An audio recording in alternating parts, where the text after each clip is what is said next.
So I'm going to be talking about Iqbal, a brave boy from Pakistan, and Malala, a brave girl from Pakistan. And I love the way that this book parallels the two stories of bravery.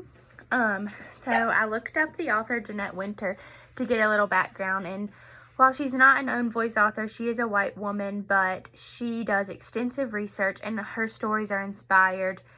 Obviously, these are both true stories, and then some of her other books are inspired by stories that she's seen in the news, and she just finds unique ways to portray them through a children's perspective. And so one thing that I listened to one of her interviews on NPR, and she was talking about the importance of simplicity to her and just demonstrating that one person can make a change with just one voice. That's all it takes. And she discussed that she keeps her text simple so that children of many ages can understand them and interact with them. And I think that that's so true, because I can honestly imagine reading this book with so many ages.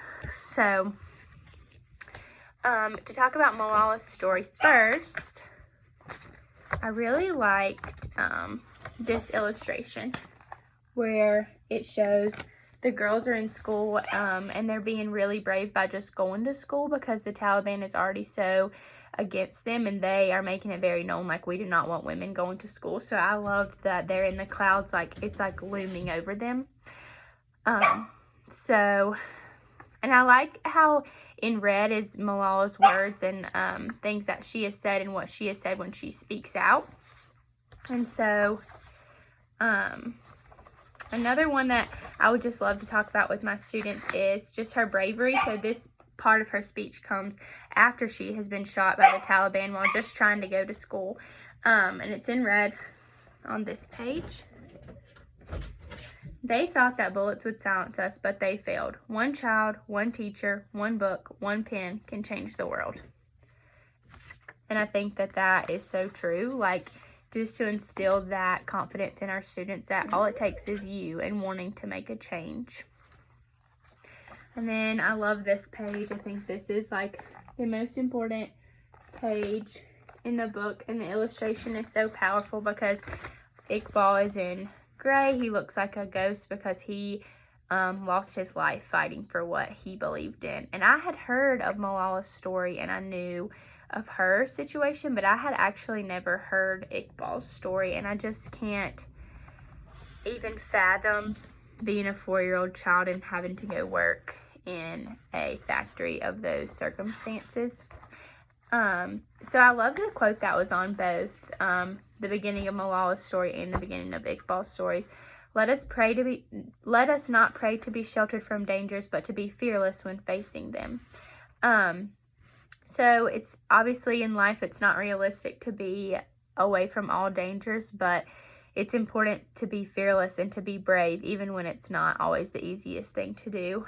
And I mean, these were two children that chose to be brave and knew that what they were standing up for was important enough to risk their lives for it.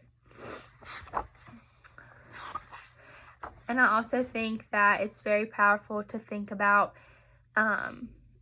Iqbal was sent to work for this because his family owed $12 for a boy's freedom. And I think if we discuss this with students, we could talk about some things that cost $12. Just to put it in perspective, like $12 is really nothing, and to lose your entire freedom over that, it's just unfathomable. So a lot of these illustrations are just so powerful. Just that he was 4 years old. I mean, that's not even old enough to go to kindergarten here, and he was working an adult's job and had no other choice. And I liked that he wove his own designs into the carpets secretly, so he was still keeping a piece of himself while he was going through that. So I think that this book could be used with any age, like I said, because the author focuses on simplicity, and I think that kids of any age could get different meanings out of this book. And just to hear the powerful story, and then in my website I've linked some videos to Malala actually speaking, and just for kids to know that these are real things that happen in Pakistan is really, really powerful.